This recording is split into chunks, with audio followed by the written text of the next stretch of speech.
Buenos días a todos. Vamos a dar comienzo a los 11º encuentros en el lugar. Este año el título escogido es un clásico, la cuestión judía, un tema que tiene pues infinidad de facetas y de interpretaciones. Aquí pues vamos a explorar dos partes de este vasto territorio, y en esta primera sesión nos acompaña José Sánchez Tortosa. Él es, bueno, el título de su intervención es Los atajos de la identidad, diáspora, Shoah y sionismo, de lo cual pues él se ocupará de explicarnos a qué se refiere con esta tríada y con estos atajos de los que él habla. Sánchez Tortosa es doctor en filosofía con una tesis titulada El formalismo pedagógico. Ha escrito muchos artículos en el Catoblepas, ha escrito en el periódico El Mundo.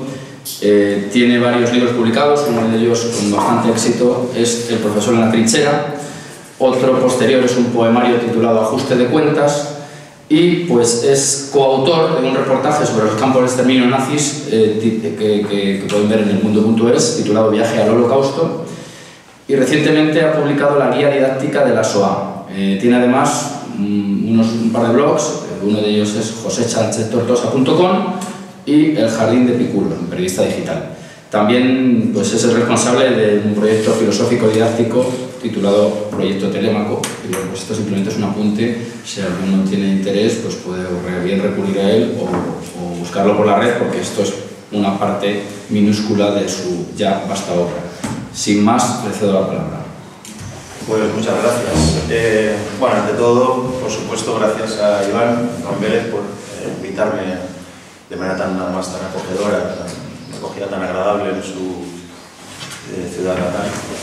Y a todos los presentes, por supuesto, por tener la amabilidad de escuchar lo que yo pueda decir de estas cuestiones un sábado por la mañana con un tiempo tan agradable. Entonces, bueno, mi intención es sobre todo no defraudar, y para empezar intentaré justificar, recogiendo el guante lanzado, el título. Es cierto que el título de la ponencia puede resultar demasiado pretencioso o demasiado vasto. Entonces mi propuesta será ir dando forma, ir configurando el contenido, el sentido de la expresión de los atajos de la identidad a través del recorrido, que necesariamente será, digamos, rápido, pero que trataré de irlo enfocando a detenerme en aspectos muy concretos y que considero relevantes en esas tres fases muy amplias que son la de la diáspora, el proceso de exterminio de los judíos europeos bajo el Tercer Reich, y por último el sionismo y el Estado de Israel. Como no pretendo, como es obvio, hacer una exposición exhaustiva, como digo, intentaré detenerme en aspectos muy concretos. Además, la propuesta que voy a plantear es la de presentar una tesis. Puede resultar quizá algo arriesgada, pero que espero que se vaya viendo concretada a lo largo de la exposición. La tesis central va a permitirnos, yo creo, recorrer desde un enfoque que pueda dar luz a determinados aspectos del problema judío a lo largo de la historia, y mi intención es que se vea clara cómo esta tesis se articula con una última tesis con la que espero poder cerrar la intervención, y que de ese modo el contenido de la misma pues sea clarificador al menos, ¿no? Para no andar con rodeos, presento abiertamente la tesis, una tesis que, como digo, voy a ofrecer de manera más o menos abrupta, además en términos filosóficos, yo diría incluso ontológicos. Espero que nadie se vea amenazado por la sombra de fantasmas metafísicos, porque, como digo, intentaré ir concretando. La tesis central es esta idea que palpita a lo largo de la historia, acerca de la cual el judío, podría, con todas las precisiones que habrá que hacer, representa algo así como una especie de anomalía histórica que podría concretarse en una ausencia de identidad. Para ver de qué modo podemos precisar esta idea, voy a utilizar deliberadamente una figura pintoresca, pero yo creo que bastante ilustrativa, un personaje que en 1903, con menos de 30 años, Otto Weininger se suicida en la casa en la que había muerto Beethoven. Weininger es un personaje muy peculiar, porque era un judío antijudío y un homosexual homófobo. Él tiene estudios, aparte de filosofía, estudios de medicina, ciencias naturales. Escribe un libro bastante voluminoso, que es una especie de... es la base de su tesis doctoral, se titula Sexo y Carácter. Buena parte del libro es un ataque frontal, digamos, a la feminidad.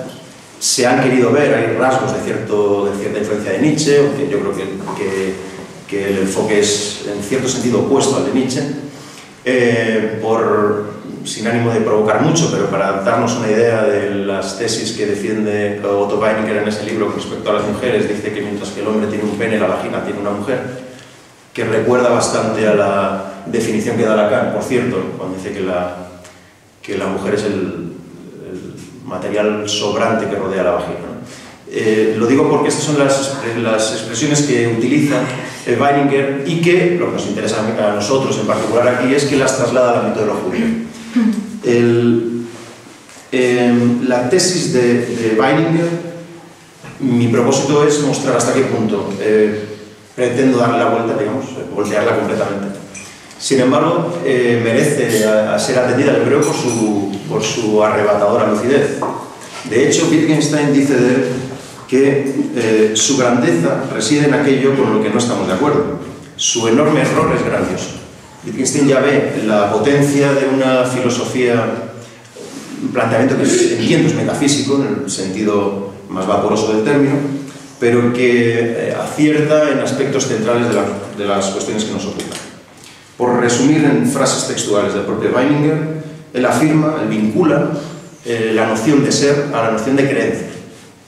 El ser se fundamenta en las creencias, de tal modo que él ve precisamente en el judío esa figura que representa la ausencia de identidad por la ausencia de creencias. La expresión que utiliza, una de ellas, que es, como digo, bastante contundente, es: al judío le falta el ser metafísico, verdadero, inalterable. El judío es el hombre incrédulo. Y la causa esencial de que el judío no sea nada debe buscarse en que no cree en nada. La creencia lo es todo. La vinculación que hace Weininger entre el ser y la creencia me invitó a enfocar la cuestión del judaísmo desde el punto de vista de una especie de búsqueda de pérdida de identidad, en un sentido que, como veremos, se concretará desde enfoques jurídicos, institucionales, religiosos, etc., y que, por supuesto, es un concepto muy complejo y que, en efecto, se eleva a planos fantasmales de lo metafísico. Enfocarlo, como decía, desde el punto de vista de la tesis de Weininger, pero invirtiendo los términos. Precisamente la posibilidad que ofrecería a lo largo de la historia en determinados momentos el judaísmo es la de una realidad sociohistórica o cultural que, digamos, en el límite, porque siempre habrá que moverse, por supuesto, entre medias res, en el límite sería la negación de toda creencia y, por tanto, la negación de todo ser, de toda identidad. Sería como la expresión del devenir heraclíteo digamos, en fenómenos históricos realmente existentes. Mientras que, claro, contra esta idea, Weininger lo que pretende es fundamentar toda una filosofía cuyo contenido es eminentemente idealista, precisamente haciendo soportar la noción de ser en sistemas de creencias cuanto más cerrados, más consistentes ontológicamente. Por lo tanto, como digo, el judío vendría a representar para él el arquetipo de la negación de toda identidad por la negación de los sistemas de creencias y, por extensión, y aquí palpita, digamos, la innegable influencia neoplatónica o plotiniana de Weininger cuando identifica el mal con la ausencia de realidad. El judaísmo, dice, es el mal radical. Precisamente uno de los fundamentos de sistemas de creencias que, digamos, han tenido éxito a lo largo de la historia es la creencia en la inmortalidad del alma. El tema de la inmortalidad del alma va a aparecer recurrentemente en la historia del judaísmo, para empezar con una cuestión que no debe olvidarse, y es que al menos hasta el libro de la sabiduría, en la época en la que se supone los textos bíblicos se componen ya en una Palestina helenizada, y hasta ese momento, por decirlo en general, la inmortalidad del alma es una idea ajena al judaísmo. Por influencia helénica, seguramente pitagórica y por extensión platónica, empieza el judaísmo a familiarizarse con esa idea, pero solo en algunas de sus variantes. Por ejemplo, Flavio Josefo hace una distinción muy clara entre varios de esos grupos, pero principalmente, y esta es la polémica que se reproduce luego de manera muy clara en determinados contextos del siglo XVII, y que son decisivos además para entender esa figura clave del pensamiento moderno que es Spinoza, la polémica entre los fariseos y los saduceos. El saduceísmo no concibe, no admite la inmortalidad del alma. Ahí se han visto, de hecho, las raíces de cierto epicureísmo y hasta materialismo o ateísmo, mientras que la tradición farisaica sería la que defendería la inmortalidad del alma. El criterio, por lo tanto, de la inmortalidad del alma va a ser uno de esos parámetros que nos van a permitir, yo creo, medir los avatares de esa búsqueda de identidad por medio de sistemas de creencias por los cuales el judaísmo habría pasado a lo largo de la historia. Y esto nos llevará inevitablemente a la figura del marrano en el caso del judaísmo español. El marrano, esto es una tesis que, como luego ilustraré con alguna cita, es la que utiliza Gabriel Albiac en su irrepetible estudio acerca de las fuentes marranas de la filosofía de Spinoza o del espinosismo. El marrano sería precisamente el arquetipo más acabado históricamente de la ausencia de identidad. Si no recuerdo mal, es Gramsci el que dice que la revolución es ese momento en el que lo viejo no acaba de morir, lo nuevo no acaba de nacer. El marrano sería algo así como el judío que ha dejado de ser judío pero que no es plenamente cristiano aún, o que no puede serlo. Digamos que en ese abismo ontológico que se abre para el judío muy en especial, para el marrano, se estaría dando un vacío, un devenir en sentido radical, ontológicamente radical, que rompe, digamos, rompe en distintas figuras históricas y que puede ir, por supuesto, desde los distintos tipos de conversos, que puede convertirse en el fanatismo mesiánico de un Sabbatai Zevi, por ejemplo, o puede romper gloriosamente, diría yo, y de manera, por supuesto, excepcional, en esa ruptura de todo sistema de creencias, sobre todo aferrado a la idea de finalidad, que es la filosofía de Spinoza. Digamos, este sería el enfoque que nos permitiría tomar impulso para ir viendo algunas de las cuestiones claves que en torno a esta idea giran en ese primer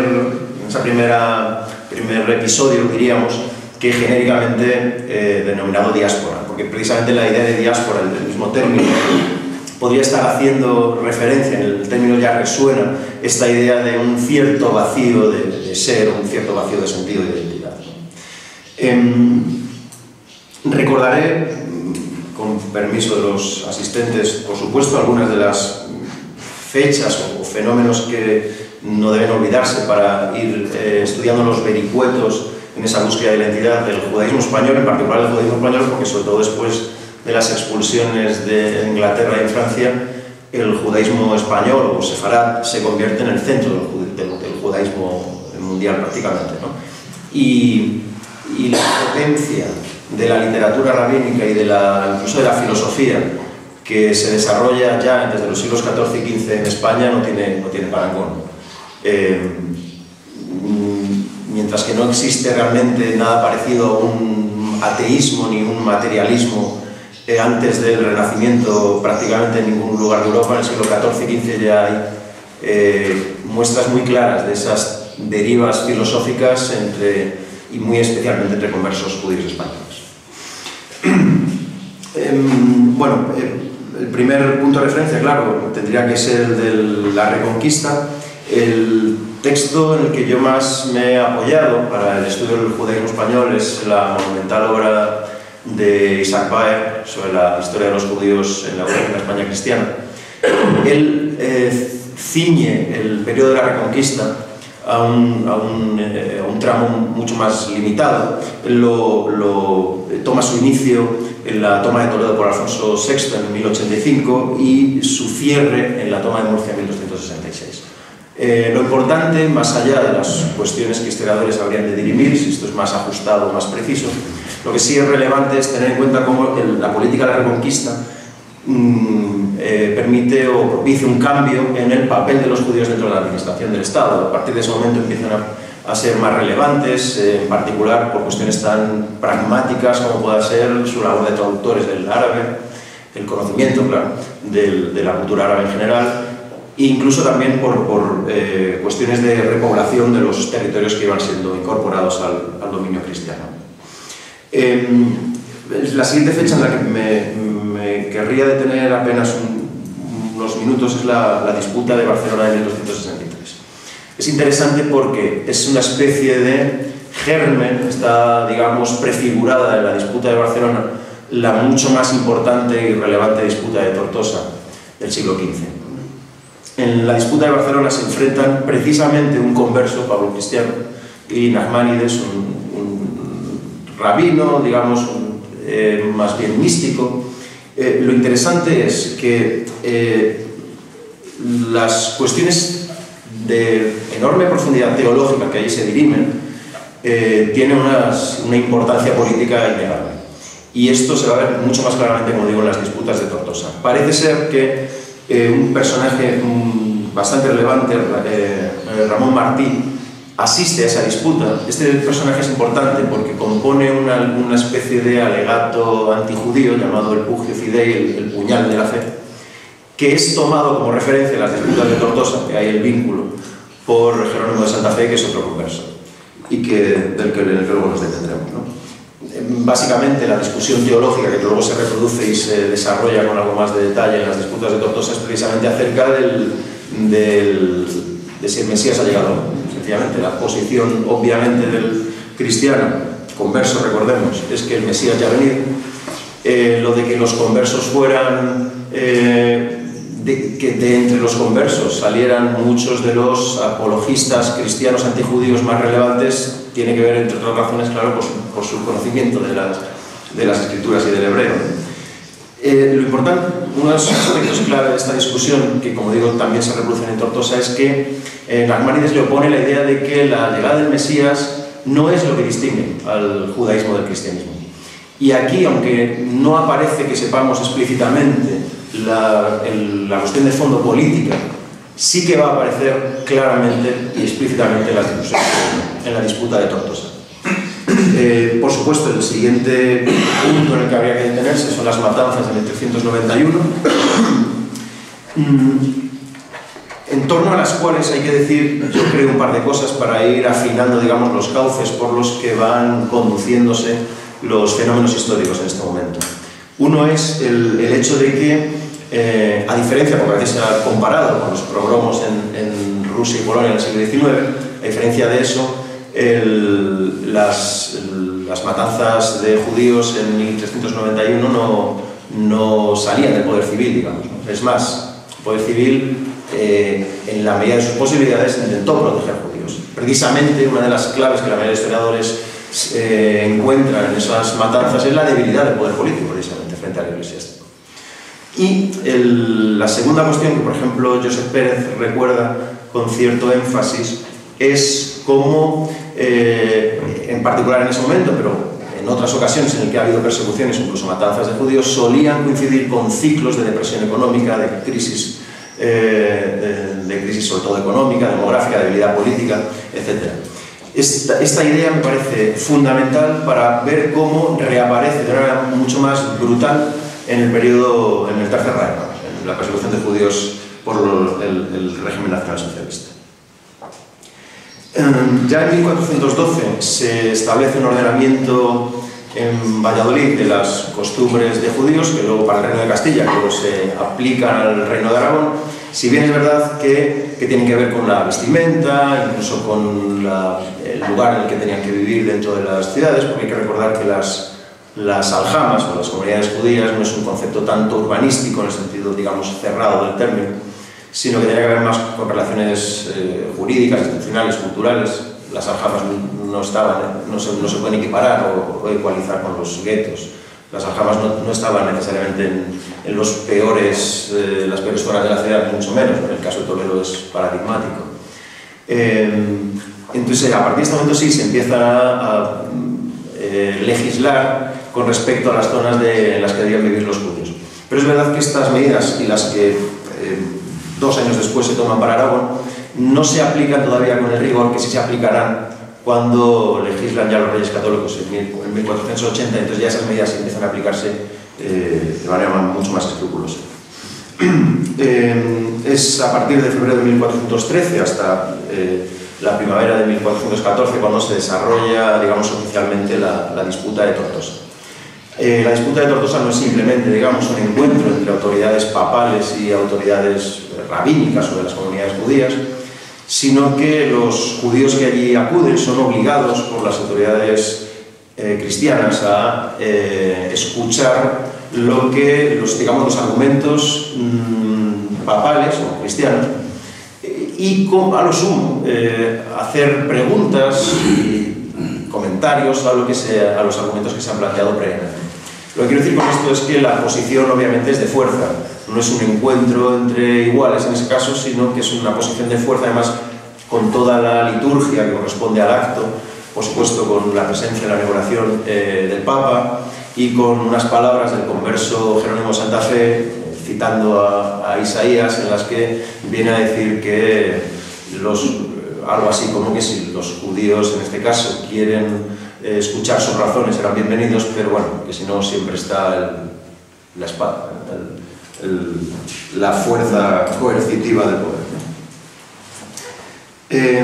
Como dije antes, las cuestiones teológicas empiezan a desarrollarse aquí con algo más de detalle, y aquí ya, como dije, aparecen cuestiones que tienen que ver con la política. Esto es muy importante y mucho más si se intenta analizar desde un punto de vista materialista, o al menos que deje fuera cualquier tipo de tentación teleológica o voluntarista o idealista, no digo ya metafísica o trascendental, porque uno de los argumentos con los cuales los judíos intentan combatir las tesis de Jerónimo de Santa Fe es que el mesianismo judío es eminentemente político, es terrenal. Es decir, que la llegada del Mesías no es una condición indispensable para la salvación del alma del buen judío, y que la llegada del Mesías tiene como contenido la recuperación de la tierra prometida. Esto, como digo, es además fundamental, claro, para ir cosiendo el argumento que nos lleve al sionismo del Estado de Israel. Obviamente las estratagemas de Jerónimo de Santa Fe para ir argumentando sus ataques contra el judaísmo están construidos en buena medida a partir del texto que mencioné antes de Raymond Martí, el puñal de la fe, que desde luego Baer con total contundencia afirma que es una falsificación casi completa de los textos, principalmente de los textos talmúdicos, ¿no? Porque hay además, la cosa teológica desde luego se complica mucho, porque algunos de los representantes del judaísmo afirman que no todos los judíos aceptan todas las interpretaciones que están incluidas en la Mishnah y luego en el Talmud por extensión, la cosa se complica más. Pero lo que sí me interesa destacar aquí, como digo, es esta utilización por parte del judío, del converso Jerónimo de Santa Fe, de las propias fuentes judías o hebreas para combatir el judaísmo. La idea sería precisamente que el judaísmo carece de sentido una vez que Jesucristo ha venido. Es decir, el verdadero judaísmo sería el cristianismo. Y esta es una idea que retoma, por supuesto, con una lucidez rayana en lo paranormal, Pascal. Pascal interpreta el Nuevo Testamento como el descifrado, no es casual que Pascal fuera un genio matemático. El Nuevo Testamento para Pascal es un descifrado de un código, es la llave para descifrar un código. Ese código es el Antiguo Testamento. El Antiguo Testamento solo tiene sentido como un código cifrado cuya clave está en el Nuevo Testamento. El Nuevo Testamento es el password que te permite acceder al sentido último del Antiguo Testamento. Y esto está ya de manera en germen todavía, pero está en estas disputas de Tortosa. De ahí, como digo, el alcance no solo teológico y filosófico, sino desde luego político del tema. Por supuesto, las últimas fechas que habría que mencionar, la constitución de la Inquisición para Castilla, la legislación de 1480 que ya indiqué antes, y la posterior expulsión, digamos, desatan toda esa serie de, digamos, atajos de la identidad en los que se ven envueltos los judíos, en particular españoles. ¿Cuáles son esos vericuetos por los que se va, digamos, que van ramificando lo que era el esplendoroso, cultural, incluso económicamente, judaísmo español de siglos precedentes, sobre todo antes de las matanzas de 1391? Por supuesto, el exilio, lo cual también nos va a remitir, por supuesto, al sionismo en la última parte de mi intervención, porque buena parte el propio Nachmanides emigró a Jerusalén, a Tierra Santa. También hay una migración, un exilio al norte de África, incluso a Portugal. Ya sabemos la historia de los judíos portugueses, ¿no? De donde, por supuesto, venía la familia de Espinosa. Y, por supuesto, la conversión.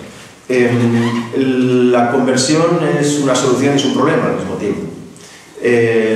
Claro, la conversión esconde aspectos en los que es difícil entrar.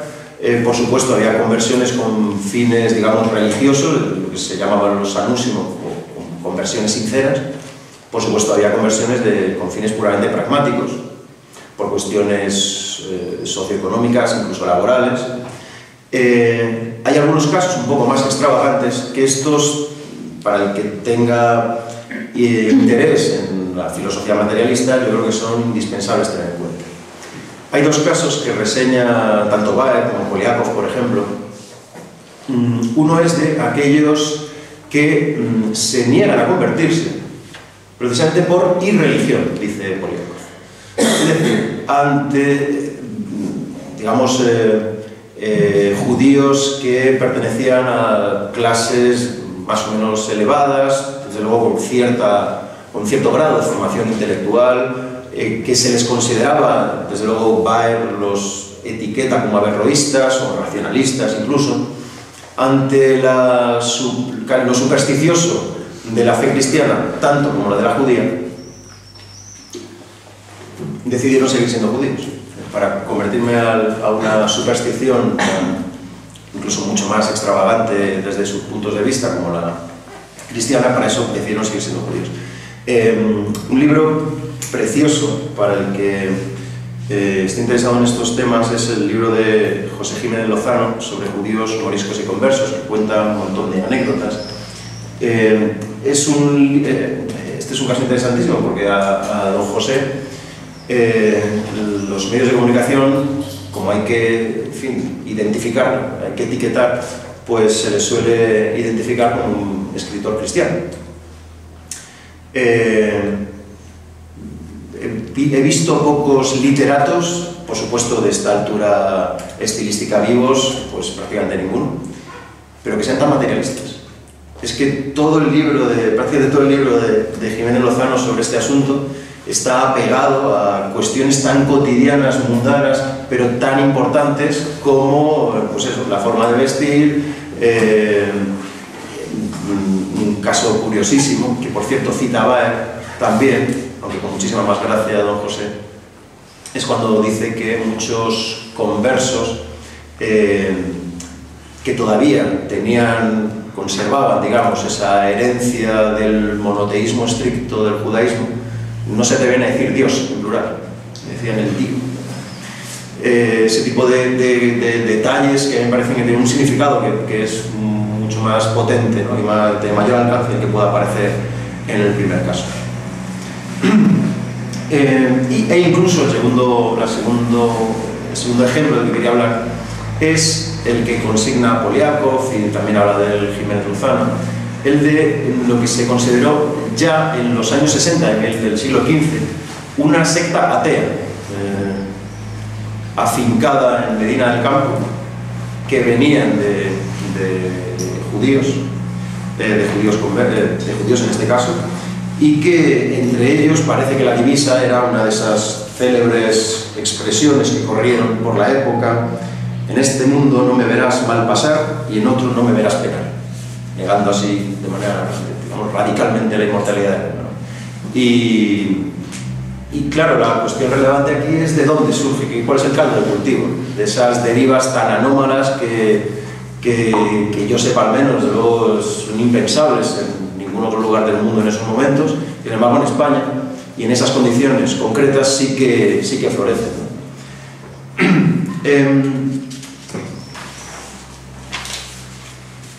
Claro, la otra vía por la que puede romper ese marranismo en el sentido indicado, pues puede ser y fue de hecho, claro, el recurso a un fanatismo mucho más cerrado, más seguro de sí mismo, más hermético, ¿no? Macizo, sin fisuras, que precisamente consolide con un sistema de creencias perfectamente anudado el ser hipostasiado del que de manera y por antiidealista hablaba Weininger al principio. Esto cristaliza en conversos, como ya dije antes, que acaban siendo unos fanáticos apologistas antijudíos mucho más crueles, ¿no? y despiadados de lo que podía ser un cristiano viejo, o el fanatismo de un mesianismo tan iluminado como el de Sabbatai Zevi en 1666, que queda un poco fuera del contexto español, pero hay un personaje Fernando Isaac Cardoso, cuyo hermano se hace seguidor de la secta de Sabbatai Zevi. El Sabbatai Zevi acaba convirtiéndose al Islam en Turquía, por cierto.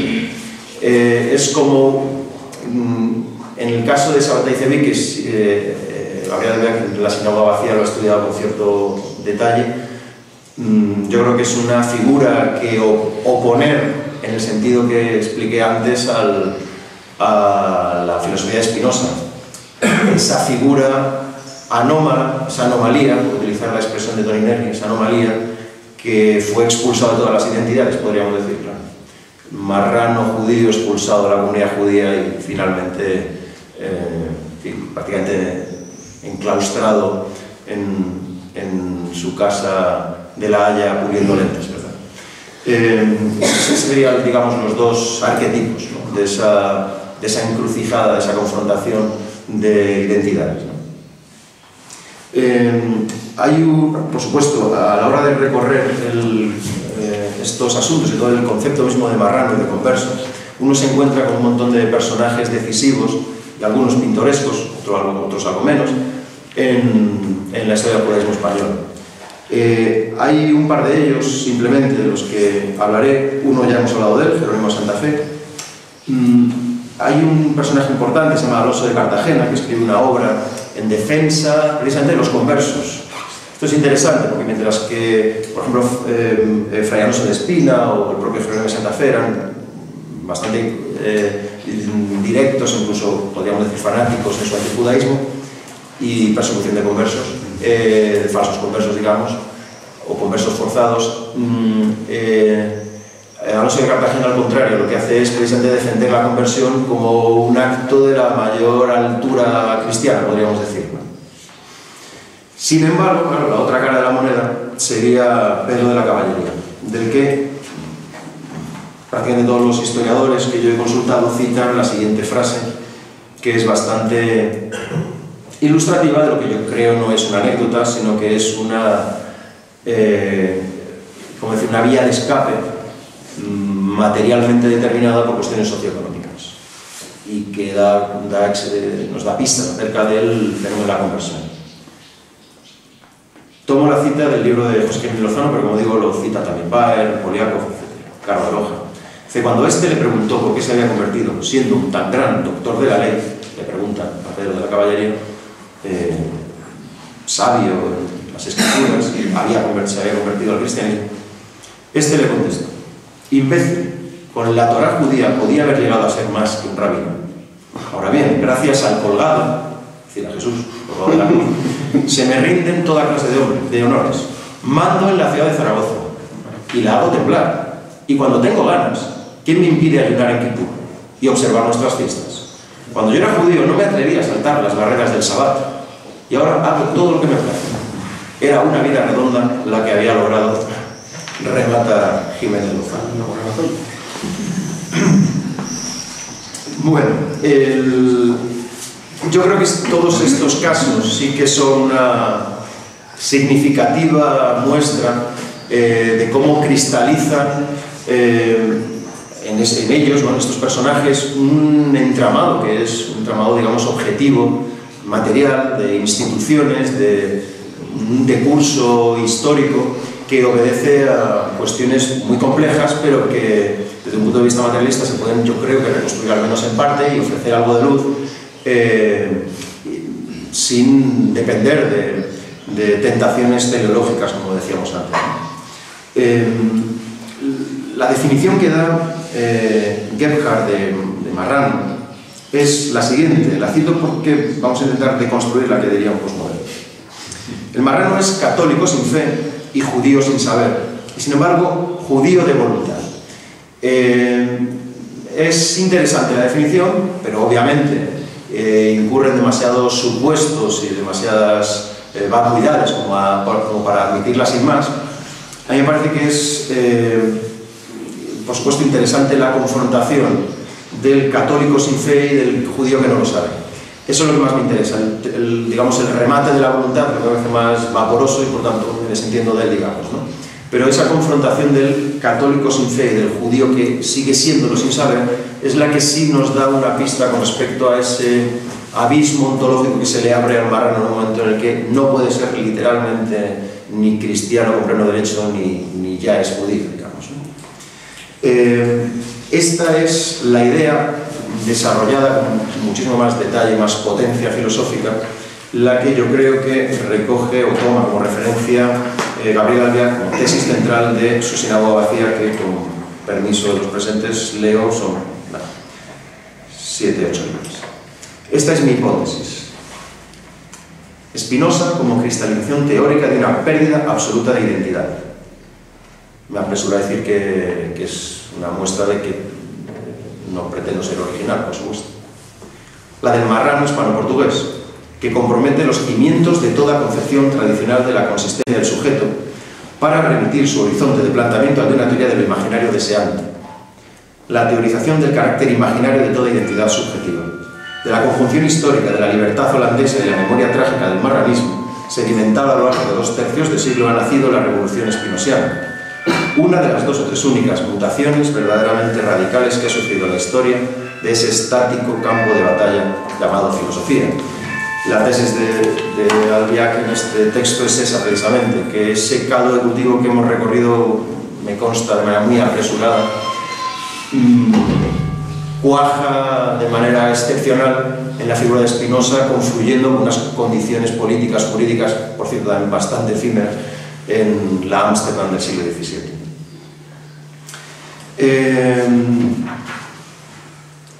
Saltándonos unos cuantos siglos, nos encontramos con la Europa,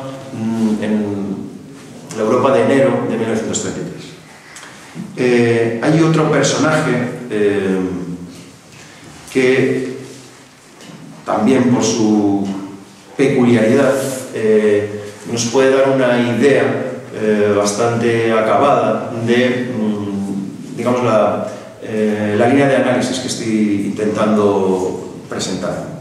Se llama Max Naumann, era un oficial de la Primera Guerra Mundial, condecorado, judío, que tenía una organización, la Liga de Judíos Nacionalistas Alemanes, que celebraron con con todo alborozo la llegada de Hitler al poder en el 1933.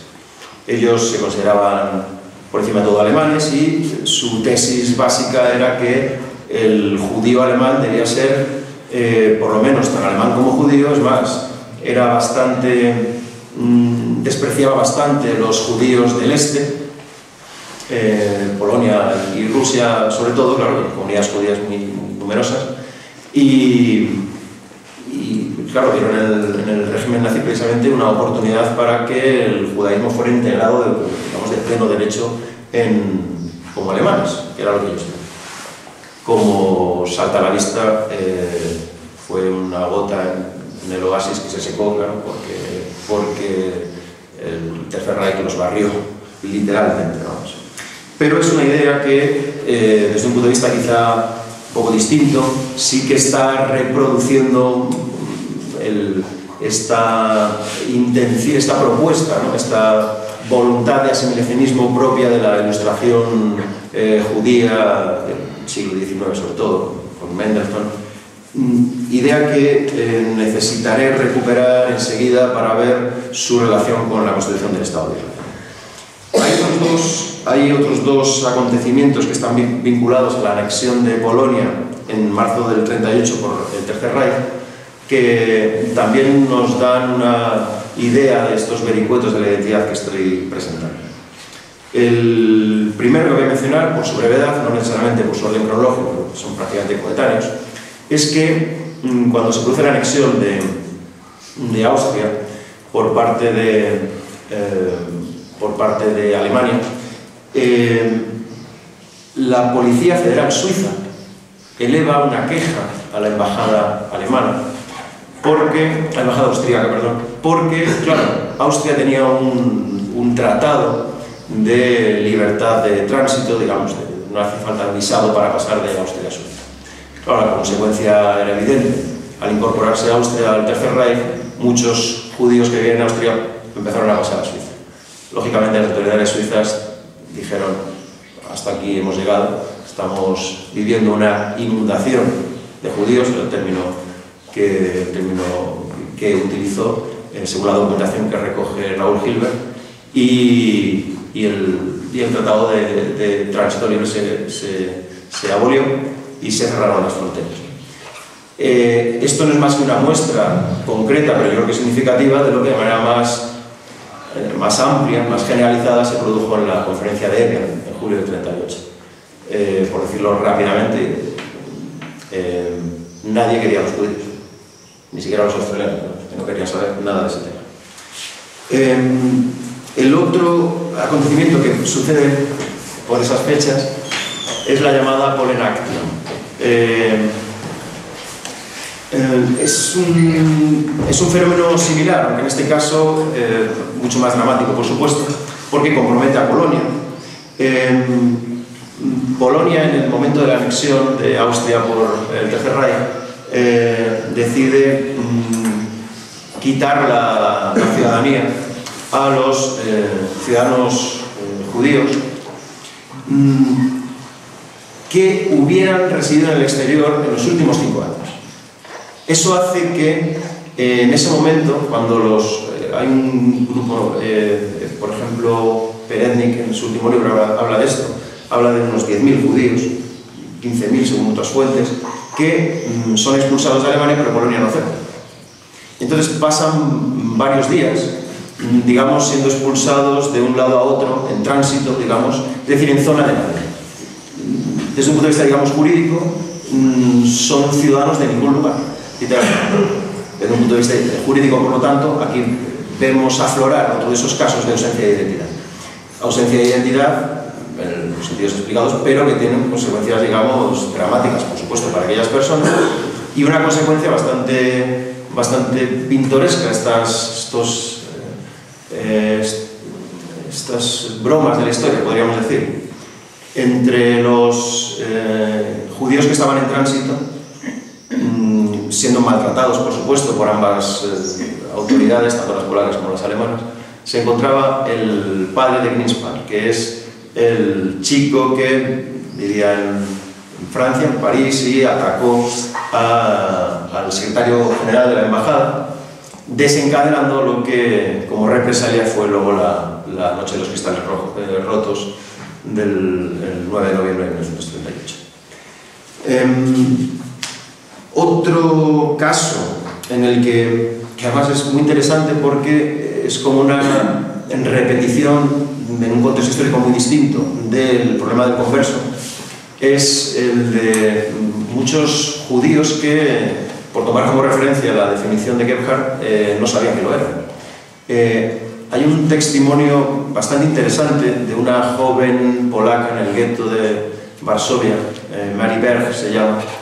Es un texto que tiene cierto interés porque, a diferencia de Ana Frank, por ejemplo, ella sí sobrevivió al Holocausto y muy pronto, yo creo que en el año 45, el texto se edita en Estados Unidos. Y ella cuenta cómo en el gueto de Varsovia hubo un momento en el que había que hacer reubicación de población, digamos, ¿no? Entonces ya sabemos que los guetos se organizaban en las zonas menos favorecidas de la ciudad, lo cual es indispensable para entender también el componente económico de todo el proceso. Y en este caso concreto había personas que había que meter dentro del gueto. Personas que llevaban generaciones siendo cristianos, pero que el Estado designa como judíos en función de las leyes de Nuremberg. Hasta el punto de que Meriberg cuenta cómo hay amigas suyas que de la noche a la mañana se encuentran convertidas en judías. Es decir, se les ha implantado, diríamos, o inoculado una identidad, por supuesto, con entera independencia de sus creencias, voluntades individuales, etc., con unas consecuencias que saltan a la vista, es decir, sencillamente que están dentro del mundo. Ella utiliza, de hecho, la expresión los conversos del gueto de Varsovia. Y aquí ya sí que me tengo que remitir a un personaje absolutamente clave para entender la tesis que quiero empezar a apuntar y que es, digamos, la tesis fuerte de toda esta exposición y que, por supuesto, tampoco es mía, no es original, vamos. Es un personaje fantástico, se llama Jan Karski. Jan Karski era un miembro del gobierno polaco en el exilio, pero que pasó mucho tiempo, quedó durante mucho tiempo en Polonia. Los grupos de las comunidades judías del gueto de Varsovia le enseñaron el gueto por dentro. Lo interesante es que Karski transmitió esa información a través del gobierno polaco en el exilio, sobre todo cuando estaba en Londres, a las autoridades inglesas y luego americanas. E incluso, y si alguien quiere leer un precioso libro de aventuras, el libro de Karski, La historia de un estado clandestino, es una novela de aventuras fantástica. Si alguien prefiere ver al propio Karski siendo entrevistado por Lanzmann, aparece en su monumental obra Shoah, pero la parte más importante, al menos en este sentido, Lanzmann no la incluyó en el montaje final de la película. Y mucho tiempo después, yo en Madrid al menos la vi en el Círculo de Bellas Artes hace 4 o 5 años, si no recuerdo mal, lo llamó el informe Karski. Y en el informe Karski sí que incluye completa la entrevista. Y en esa entrevista Karski recrea su entrevista con Roosevelt y con miembros de muy alto nivel en los tribunales de justicia americanos.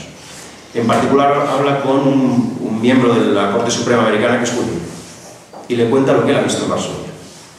Él habla, es una precisión, pero bueno, con las cuestiones del Holocausto yo creo que hay que ser muy meticuloso, ¿no? Él habla de que visita el campo de Beuzek, pero él no visita el campo de Beuzek, él pasa por Izbica, pero lo confunde con el campo, son localidades relativamente próximas, pero sí ha visto lo que pasa en el gueto de Varsovia, lo ha visto desde dentro. Y se lo cuenta tanto primero a Roosevelt y luego a este miembro de la Corte Suprema. La contestación de Roosevelt es obviamente que ellos van a hacer todo lo posible para que Polonia salga reforzada después de la guerra, por supuesto, defender, apoyar a Polonia. Le estoy hablando de los judíos. Sí, los polacos son nuestros hermanos, apoyaremos el Estado polaco. Por supuesto, la cuestión judía no era el interés prioritario de las autoridades del bando aliado. Incluso Churchill dice en algún momento que su interés siempre era ganar la guerra. y cuando se les solicitaba bombardear las vías de tren de acceso a los campos, no era un objetivo militar prioritario. Elie Wiesel, por ejemplo, cuenta en La noche que cada vez que veían aviones estaban deseando que los bombardearan. Ellos mismos querían que les bombardearan el propio campo en el que estaban hacinados, ¿no? Pero no era un objetivo militar, sencillamente. Y los judíos, por tanto, no eran un objetivo prioritario. Claro, la pregunta que uno se hace es: ¿por qué los judíos? En este momento yo creo que podemos vislumbrar la respuesta, que es en el fondo a lo que apunta la tesis con la que quiero ir concluyendo. Y es que, a diferencia de los polacos, los judíos no tenían Estado. Y mientras que, por muy precarias que fueran las condiciones en las que los polacos vivieran, por lo menos, aunque fuera frágil, existía un Estado en el exilio con el que establecer negociaciones. Por supuesto, en las circunstancias que fueran, pero eso los judíos no lo tenían. El momento más dramático de la entrevista a Karski es cuando habla precisamente con esta autoridad de la Corte Suprema, que después de contarle todos los horrores que ha visto, le contesta que no lo puede creer. El embajador polaco, indignado, le dice que cómo puede decir eso, que esta persona que lo ha visto de primera mano, que no le está mintiendo. Y el juez le dice: no digo que esté mintiendo, digo que no lo puedo creer.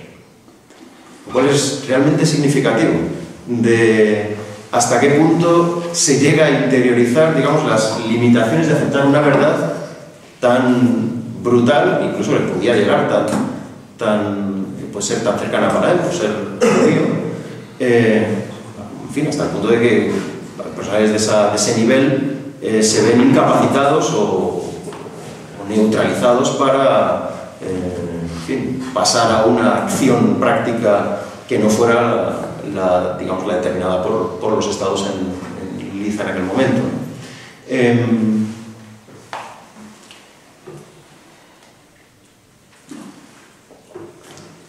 De todos modos, los informes de Karski sí que se conocen en Europa.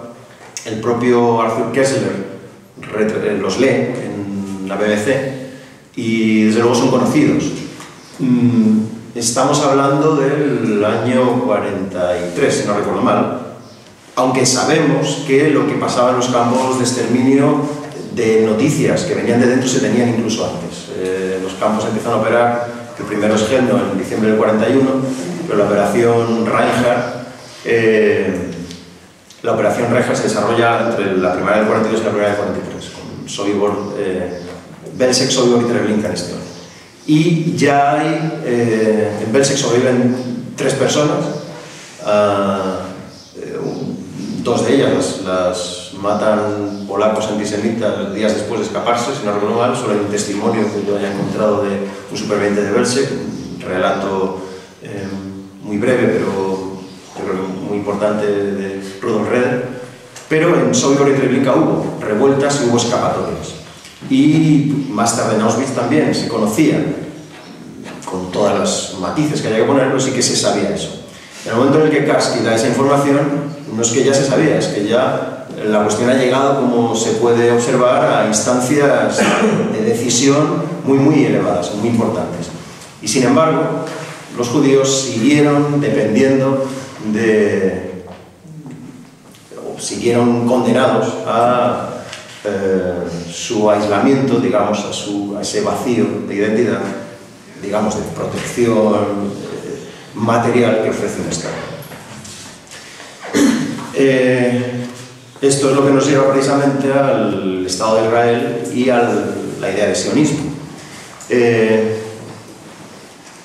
Aunque sea una evidencia y sea elemental, pero sí que conviene recordar que el sionismo es anterior a la Segunda Guerra Mundial, que el sionismo, aunque se pudiera rastrear muchísimo antes, al menos el vocablo y por lo tanto institucionalmente de manera oficial el fenómeno surge en la versión del siglo XIX, ya hay una recuperación. Claro, lo realmente interesante es que esa vieja promesa bíblica que habíamos visto en las disputas de Barcelona y Tortosa, sobre todo en esta última, se convierte ahora en una búsqueda política y secularizada.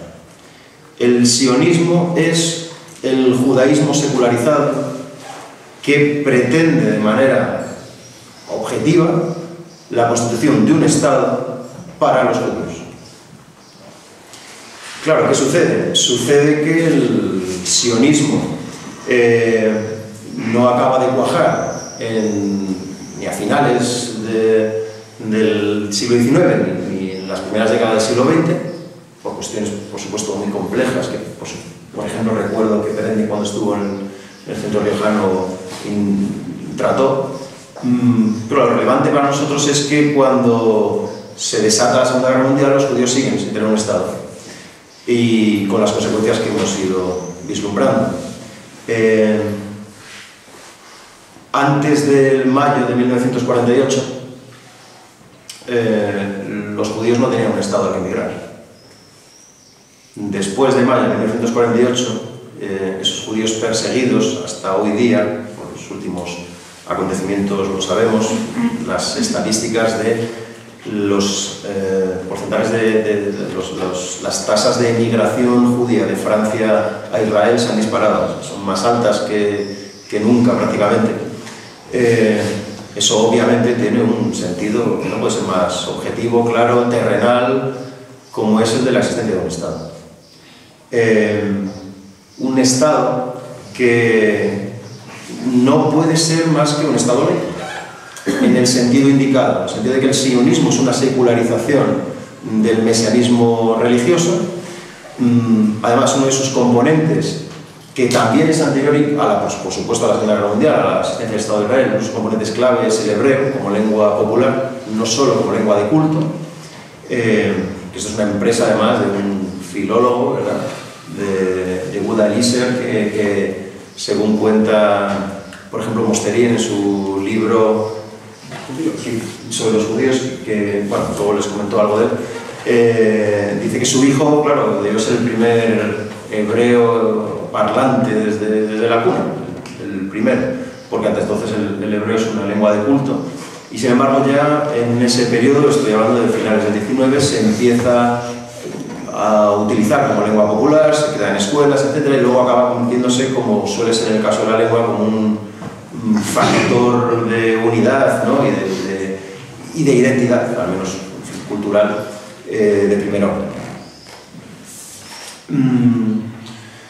Bueno, entonces la tesis, para ir concluyendo y rematando, la tesis central que vendría a proponer es esta: el Estado de Israel vendría a dar respuesta primero a un movimiento, digamos, nacionalista muy peculiar, como es el judío, como es el sionismo, que es un movimiento secularizado, que por supuesto, claro que viene a dar respuesta también a la Shoah, al exterminio de los judíos europeos, pero que su proyecto es anterior, y esto no debe olvidarse, y no solo es anterior, sino que la legitimidad, digamos, del Estado de Israel no puede fiarse, no puede hacerse depender solo de la Shoah.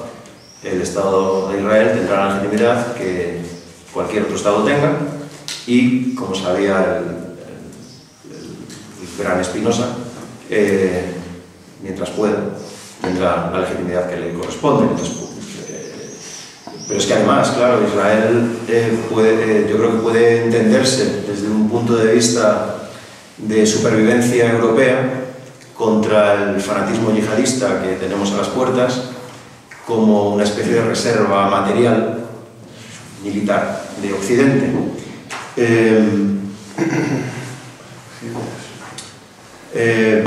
Sigmund Bauman, en su libro sobre modernidad y holocausto, cita a un historiador alemán, Jekyll, que tiene un libro que se llama History, en el que plantea la siguiente tesis: en un mundo completamente y exhaustivamente dividido en dominios nacionales, no quedaba espacio para el internacionalismo, y cada trozo de tierra sin dueño era una invitación permanente a la agresión. El mundo atestado de naciones y de naciones-estado abominó el vacío no nacional. Ese vacío no nacional, esa nada ontológica, es el judaísmo, claro. Los judíos estaban en ese vacío, eran ese vacío. Ese vacío, digamos, es el que viene a dar una respuesta institucional, militar, territorial, política, el Estado de Israel. Y para terminar, pues casi solo una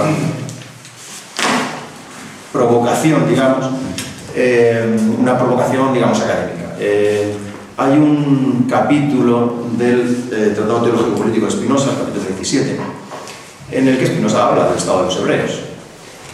Y con el armamento conceptual del que dispone el potentísimo sistema filosófico de Spinoza, analiza la historia del Estado de los hebreos y acaba concluyendo que originariamente era una democracia porque todos habían cedido sus derechos. Cuidado con la terminología, porque Spinoza no es un contractualista, está manejando los vocablos al uso precisamente para dinamitarlos, ¿no? Y porque todo pacto, como veremos, es una ficción. Dice que era originalmente una democracia porque todos habían cedido sus derechos, pero en la figura de Dios, a través del personaje de Moisés. Él cuenta que el problema viene a la muerte de Moisés, porque Moisés, al fin y al cabo, al ser el portavoz directo de Dios, sin competencia, se había convertido, por esa ficción política o jurídica, en una especie de figura impersonal, por elevación al infinito. El problema es cuando Moisés muere. Entonces, a la muerte, Moisés, según cuenta Spinoza, deja decretado que los levitas se ocupen de las leyes, que las demás tribus se ocupen del gobierno, de las cuestiones ejecutivas. Desaparece, digamos, la figura, diríamos, legitimadora de un dios trascendente, de un profeta de referencia, y, dice Spinoza, los judíos se acaban entregando al lujo, la decadencia, y el Estado se acaba disolviendo. Lo que concluye Spinoza es que la democracia es una teocracia. Y por, entenderlo a partir de los criterios que utiliza en su taxonomía Aristóteles, la democracia sería una teocracia saludable si, obedece el orden y la secuencia de los tiempos, como decía Maquiavelo, acomodarse al orden y a los tiempos de las cosas. Si obedece por conocimiento el orden y la secuencia de las cosas, el orden de la sustancia infinita en su orden determinativo necesario, porque al fin y al cabo ese orden necesario que no se puede, ante el que uno no se puede rebelar, que no se puede infringir y que a lo más que podemos llegar es a conocer, pues es Dios. Su patología sería no una entidad impersonal, ese orden infinito ciego que ni conoce ni quiere, sería sustituirlo por una entidad personal, es decir, hiperpersonal, sea Dios o sea el pueblo. La conclusión de Spinoza es la siguiente: y por eso, para que la religión revelada a través de los profetas también tuviera fuerza de derecho entre los hebreos, fue necesario que cada uno de ellos renunciara a su derecho natural, y que todos de común acuerdo decidieran obedecer tan solo a aquello que les fuera revelado por Dios a través de los profetas, exactamente de la misma forma que se hace, según hemos visto, en el Estado democrático, donde todos deciden de común acuerdo vivir solamente según el dictamen de la razón, que es para Spinoza obedecer el dictamen de la razón, sino el amor intellectualis Dei, ¿verdad? Como decía Genócrates, un discípulo de Platón, el sabio hace por convicción lo que el ignorante hace por coacción. Pues muchas gracias.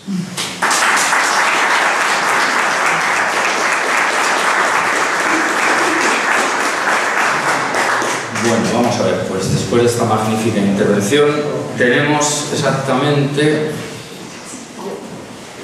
unos 25 minutos y seré implacable con el cumplimiento de este dictamen. Así que el que quiera preguntar algo, que lo haga con una rapidez total. Bueno, pues encantado de escucharte de nuevo, José, muy magnífica la conferencia. Y vamos, yo hago una brevísima ataque, después ya la paso a la pregunta. claro, la sociedad política judaica, digamos, yo creo que este es el problema realmente, ¿no? Es decir, hasta que separar no es una sociedad política judaica.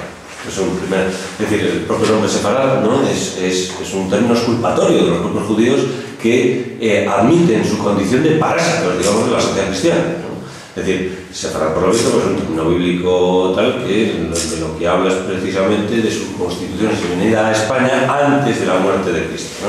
Entonces, se justifican su presencia en España precisamente como gente que no mató a Cristo, ¿no? El nombre de separar, nosotros no hemos sido, manos blancas, ¿no?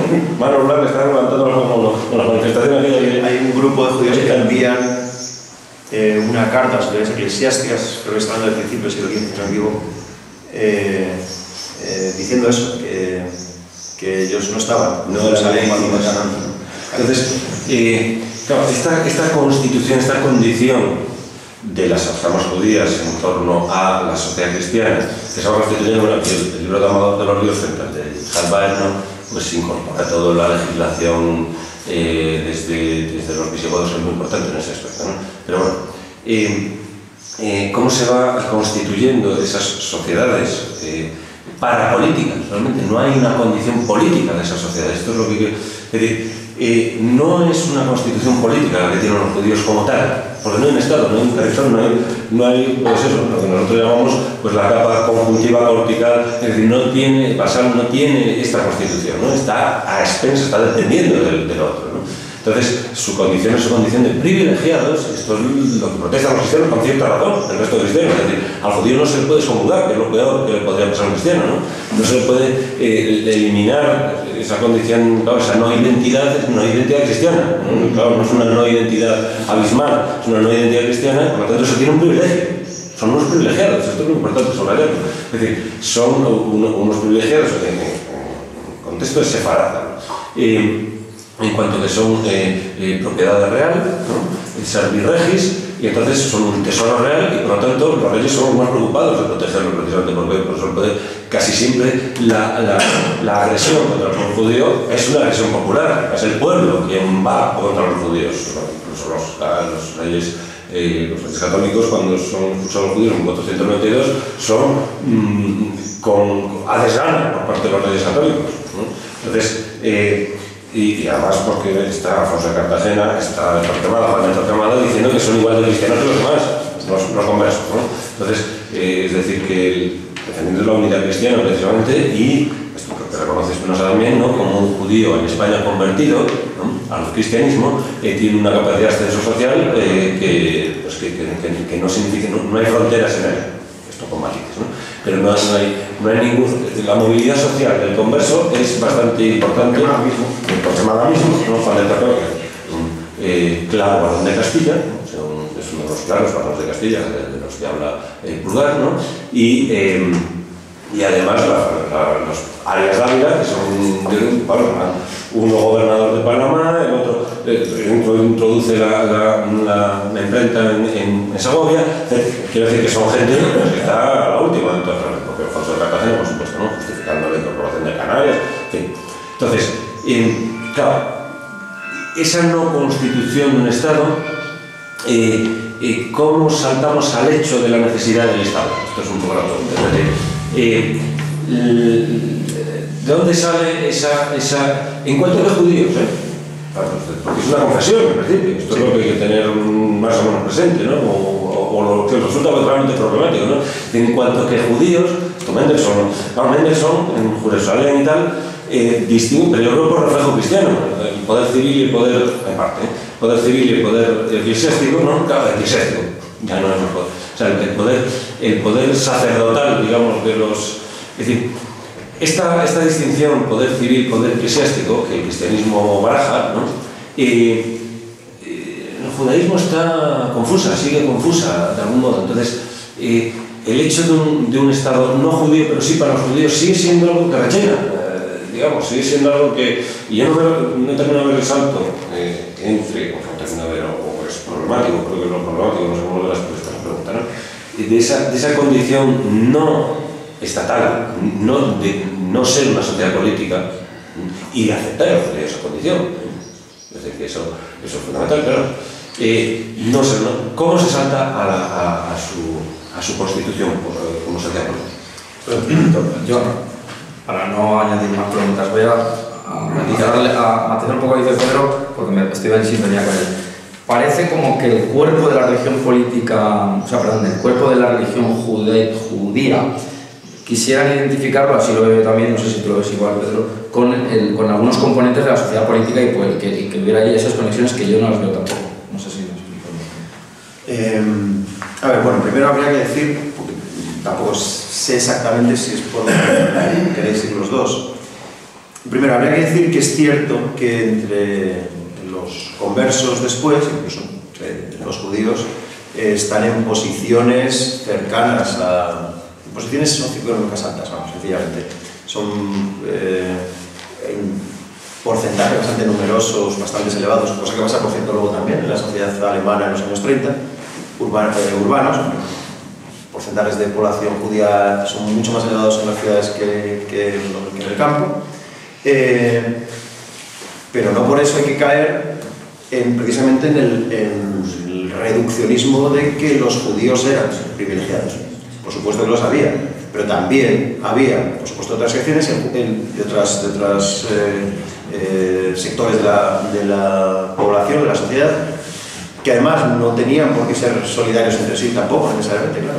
Perdona, no privilegiados en el sentido de tener una posición social acomodada, sino privilegiados en el sentido de tener una ley, un estatuto jurídico diferenciado. Un estatuto jurídico diferente, una ley para ellos, una Sí, que era una especie de imperio en imperio, es decir, que era una especie de Estado dentro del Estado, no un Estado propiamente, pero que una jurisdicción, un estatuto jurídico diferenciado, eso es cierto.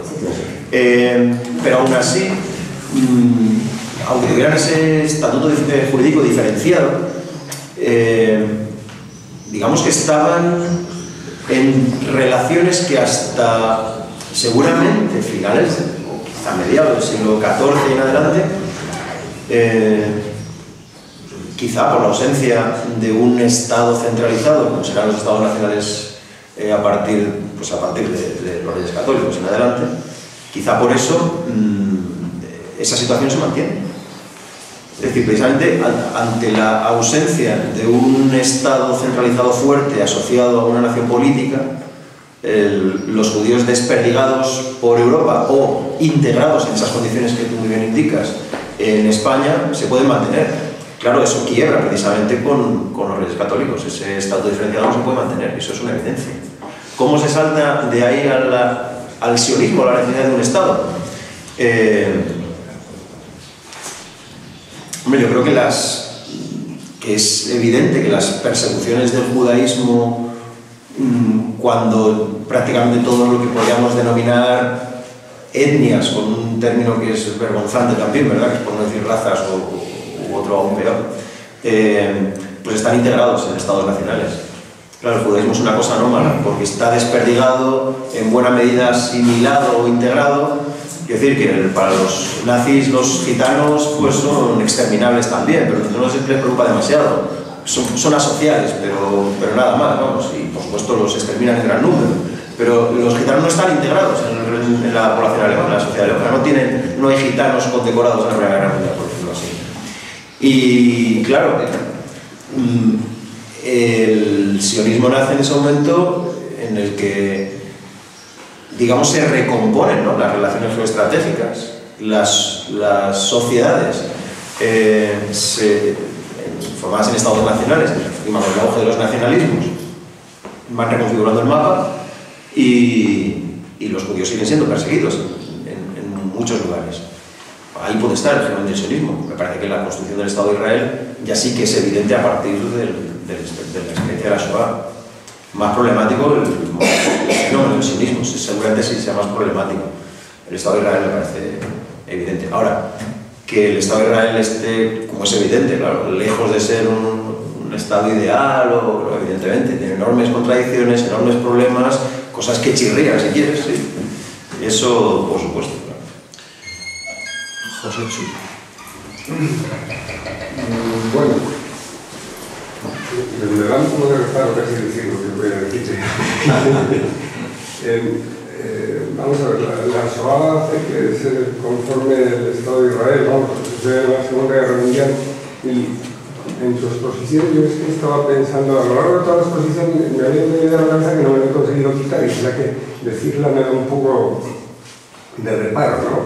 Porque, vamos, creo que es un poco perverso esto, pensar que el detonante de que se conformara el Estado de Israel puede ser una especie de argucia de la razón personalizada en Adolfo Hitler, y que Adolfo Hitler era un mesías detonante de la constitución del Estado de Israel.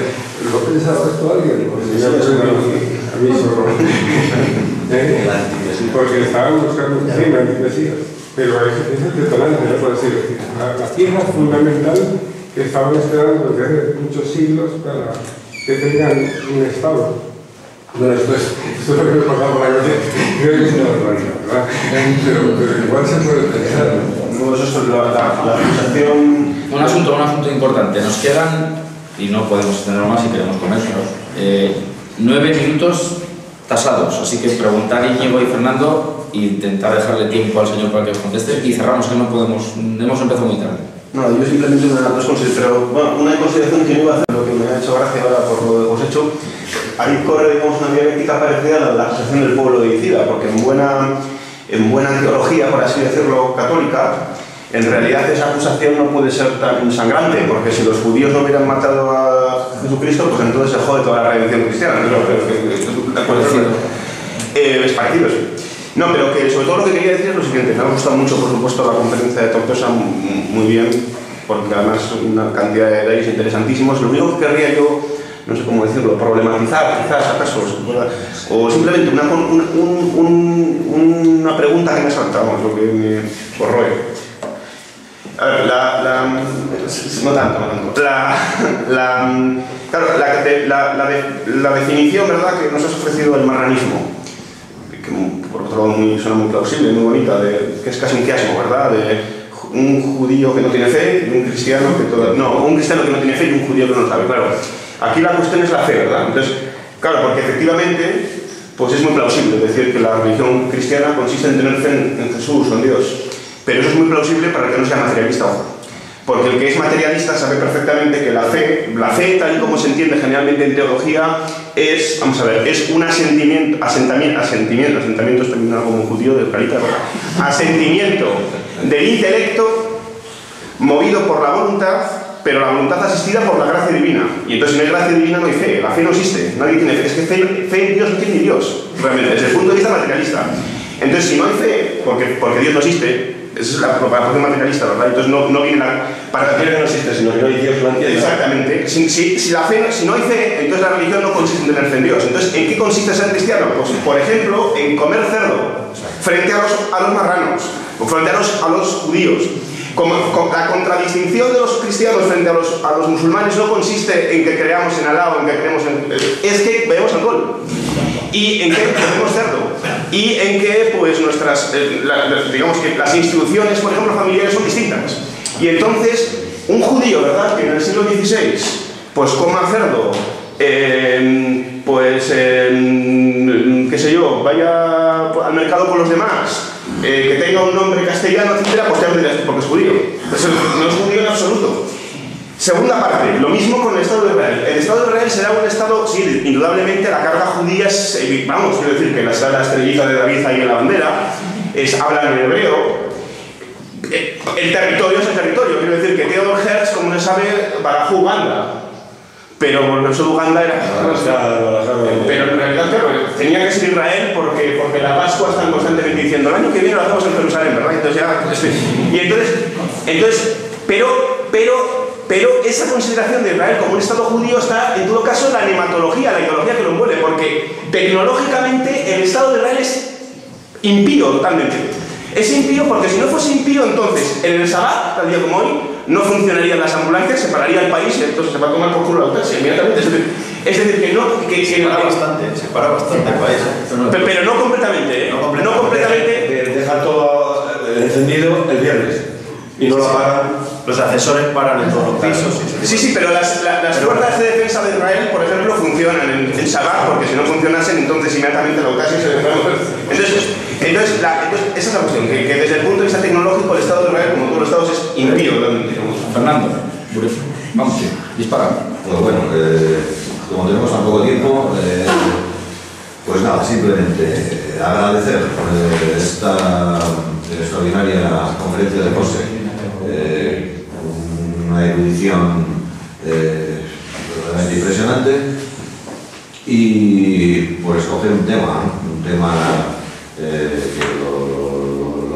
lo dejo caer ahí para que te definas un poco más, realmente, ¿no? Que tiene que ver con una malhadada conferencia que di yo en su momento, hace años, a propósito de las raíces judías de la cultura occidental, que impartí en las Gracias ante algunos de nuestros colegas. Y digo malhadada porque realmente ahí pude constatar pues, cómo se polarizó completamente el auditorio, no porque hubiera un debate, pero luego me valoraron los colegas.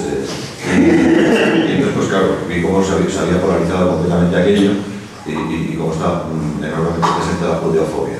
Y entonces, claro, la tesis que yo mantuve allí estaba tomada del episodio del cautiverio de Babilonia. Y me parece que tiene mucho que ver con lo que has estado defendiendo. Y consistía en decir que lo propio del judaísmo, y en definitiva, por lo tanto, lo propio del judío es ser un catalizador cultural, en el siguiente sentido. Cuando los judíos son forzados al cautiverio de Babilonia, los rabinos obligan a todos los varones a aprender a leer, para que puedan, naturalmente, leer la Torá y enseñarla. Y esto les otorga pues, una cierta superioridad cultural, como es evidente, en un mundo en una proporción enormemente mayoritaria de analfabetos.